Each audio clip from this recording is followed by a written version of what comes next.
Hoje eu me sinto muito confortável quando eu tenho que fazer alguma apresentação, sendo que eu tenha domínio daquele assunto e falar em público sem nenhum problema.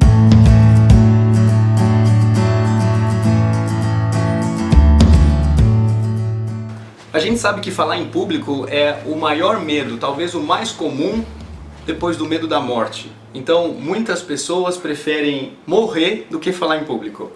É mais ou menos isso que acontece. Eu imagino que você já tenha se deparado com essa coisa de alguém te pedir para apresentar um produto, um serviço, efetuar uma venda ou até fazer uma reunião na sua empresa. Então hoje a gente recebe aqui o Wilson Freitas, que vai contar pra gente uma história bacana de sucesso para te inspirar a falar em público e também superar esse desafio.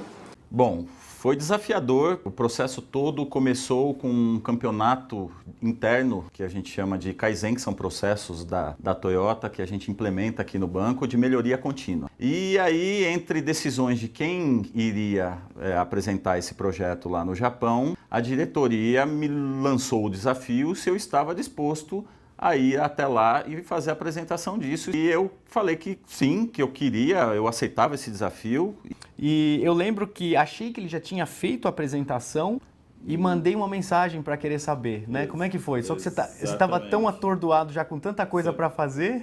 Foi bem difícil. No começo eu até falei com você, não, deixa aqui que eu vou me virar sozinho, eu vou montar o meu script na minha cabeça, de achar que eu ia resolver o problema ali em 15 minutos, que era o tempo que eu tinha para apresentar o projeto lá fora. E não foi tão fácil assim não, foi bem complicado, no começo várias dificuldades. Ter que falar o meu projeto só com papel A3, que é o papel que dá suporte aos projetos de Kaizen na mão. Todo mundo estava com esse papel na mão, enquanto o que nós tínhamos ensaiado aqui era slide no telão, passo a passo e tudo mais. Então isso não aconteceu. Então eu tive que improvisar, que foi mais uma das coisas que eu acabei aprendendo aqui com você.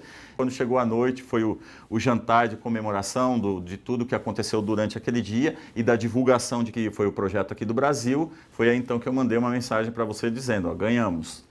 E naquele momento eu lembro de sentir uma emoção positiva forte de conquista e eu quis sentir aquela emoção que eu mostro para os alunos, que é a autopercepção, que é quando você tem a oportunidade de se assistir e aprender com você mesmo.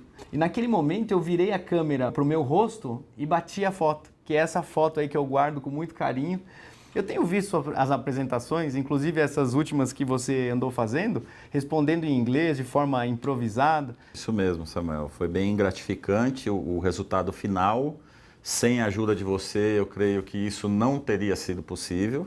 Então, todas as técnicas que eu fui aprendendo com você aí ao longo do tempo me ajudaram muito para que essa apresentação chegasse e fosse bem sucedida lá no final. Desde o comecinho lá, quando eu comecei gaguejando na frente da câmera, achando que eu poderia fazer alguma coisa sem treinamento nenhum, e depois até o final, quando nós fizemos apresentações internas antes de ir para o Japão, tinha sido um sucesso tudo que a gente tinha feito, mesmo se eu não tivesse trazido o título para o Brasil. Então foi uma grande conquista pessoal, profissional, e eu agradeço muito você por ter feito tudo isso. E eu convido vocês a fazer o mesmo, de alguma forma encontrar a sua missão de vida profissional. E hoje agradeço ao Wilson por dar essa oportunidade, de termos essa entrevista para talvez inspirar outras pessoas a aceitarem este desafio. Obrigado, Wilson. Eu que agradeço, Samuel. Muito obrigado.